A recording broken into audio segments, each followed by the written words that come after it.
Hello বন্ধুরা, আমি কবিতা তোমাদের সামনে আবার একটা গোল্লা পুজোর ব্লগ নিয়ে চলে এসেছি। সেদিন তোমাদের দেখিয়েছি আমি মন্দিরটা ঘুরে, কিন্তু ঠাকুরটা তখনও কমপ্লিট হয়নি। তো আজকে যাচ্ছি, দেখি ঠাকুর দেখতে পারি কি না। কিন্তু শুনতে পাচ্ছি লোকের কাছে যে এতটাই ভিড়, ঠাকুর দেখা সম্ভব নয়। তবুও আমরা সবাই মিলে বাড়ি রওনা হয়ে গেছি ঠাকুরের কাছে মায়ের দর্শন করবার জন্য। তো এটাও আমরা গ্রামের রাস্তা দিয়েই যাচ্ছি, এটা একটা অন্য রাস্তা। সেদিন যে রাস্তায় গেছিলাম এই রাস্তা না, এটা অন্য রাস্তা। তো এই রাস্তা দিয়ে ভেতর দিয়ে যাচ্ছি আমরা, কারণ এত পরিমাণে ভিড় থাকে বড় রাস্তায়। দেখো আমরা টোটো বুক করে নিয়েছি, টোটোতে করে যাচ্ছি পরিবারের সবাই মিলে। তো এসে পড়েছি মেলায়। এখানে বাতাসার দোকান, আমাদের মেনলি বললাম মায়ের ভোগ হচ্ছে বাতাসা। তো এখানে বিভিন্ন রকমের বাতাসা, কদমা, তারপরে খাগড়াই, অনেক কিছু পাওয়া যায়, লাড্ডু। আর বাতাসা দিয়েই এক প্রকারের সাজ তৈরি করে, মানে বাতাসা দিয়েই পুতুল, ঠাকুরের মন্দিরের যে ওপরের চূড়াটা সেটা। এটা দেখো, এটা হচ্ছে কদমা। এটা আরও অনেক বড় বড় পাওয়া যায়। সবাই মানসা করে, যে যার মানসা এই বাতাসা ভোগ দেয়।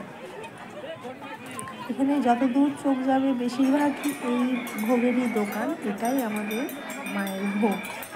তো দেখো বন্ধুরা, আমরা ভোগ দেওয়ার জন্য লাইনে দাঁড়িয়ে পড়েছি। এতটা ভিড় মানে বলার মতো নাই, আর ভেতরে তো ঢুকতেই দিচ্ছে না।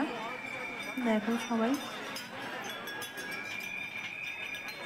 ঘন্টা বাজিয়ে সামনের দিকে এগিয়ে যাচ্ছে। কিন্তু একটা কথা কি বলো তো, মায়ের যে মন্দির দেখো, সেই মন্দিরের সামনে নেট টাঙিয়ে দিয়েছে। কারণ কি বলো তো, এত পরিমাণে ভিড় হয়েছে, সবাই তো আর ভেতরে গেলে পুজো দিতে পারবে না। তাই এই সামনে থেকে যেখান থেকে পারছে বাতাসা ছুঁড়ে মায়ের দিকে দিচ্ছে, এটাই পুজো দেওয়া হয়ে যাচ্ছে। তো এই বাতাসা ছুঁড়ে দিলে পরে তো ভেতরে ঢুকবে, সবার গায়ে লাগবে, যার জন্য নেট টাঙিয়ে দিয়েছে যাতে বাতাসাটা এখানেই আটকে যায়। এখানে যেদিন পুজো হয়েছে শুক্রবারে, বাতাসার একদম মানে ডিপি হয়ে গিয়েছিলো, সবাই কোদাল দিয়ে পরিষ্কার করছিল বাতাসা। হয়তো তোমরা অন্য কারো ভিডিওতে দেখতে পাবে। তো দেখো এই যে মাকে তো ঠিকঠাক আমি দেখাতে ওখানে পারলাম না। এই যে দেখো আমাদের মা পুরোপুরি সোনার অলঙ্কারে সাজানো। তো এটা আমি তোমাদের রবিবারের ভিডিও দেখিয়েছি, আজকে আমি তোমাদের এটা সোমবারের ভিডিও দেখাচ্ছি, মানে যেদিন মায়ের বিসর্জন।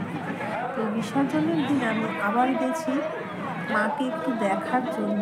দেখো কত পরিমাণে ভিড়, একদম মানে মানুষ দেখা যাচ্ছে না, শুধুমাত্র মাথা আর ফল।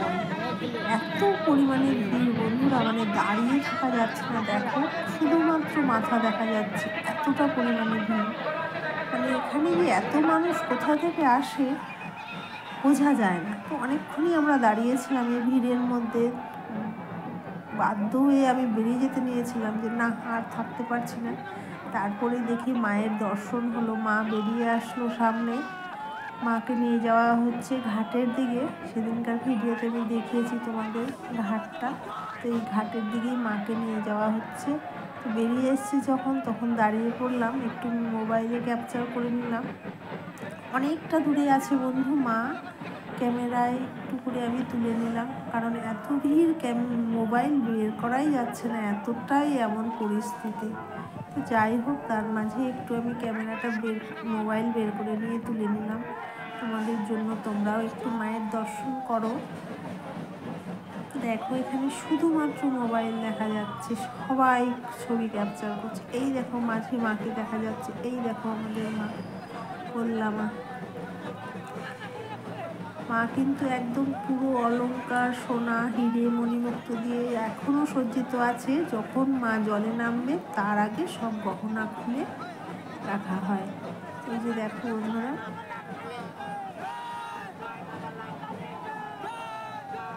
বন্ধুরা, আশা করছি ভিডিওটা তোমাদের ভালো লাগবে। যদি ভালো লেগে থাকে অবশ্যই লাইক, কমেন্ট, শেয়ার করে পাশে থাকো। আর নতুন বন্ধু আসলে সাবস্ক্রাইব করে অল বাটনটা টিপে দিও। দেখো বন্ধুরা, আমাদের মাকে এখানে মানে মোবাইল ধরে থাকাই মুশকিল হয়ে যাচ্ছিল, এতটা ভিড় এখানে। তার মাঝে থেকে আমি একটু তোমাদের জন্য তুলেছি, আর আমারও খুব দেখার ইচ্ছে ছিল এবার মাকে সামনে থেকে।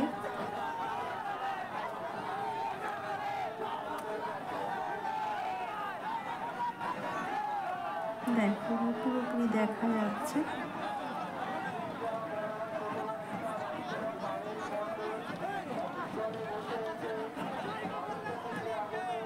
বন্ধুরা, ভিডিওটা কেমন লাগলো অবশ্যই কিন্তু তোমরা কমেন্টে জানাবে। বহু কষ্ট করে আমি এই মানে ছবিটা ক্যাপচার করেছি ভিডিওতে, খুব কষ্ট করেছি বন্ধুরা এই ছবিটা ক্যাপচার করার জন্য। তা আজকে তাহলে এতটুকুই, টাটা, সবাই ভালো থেকো, সুস্থ থেকো, জয় মা।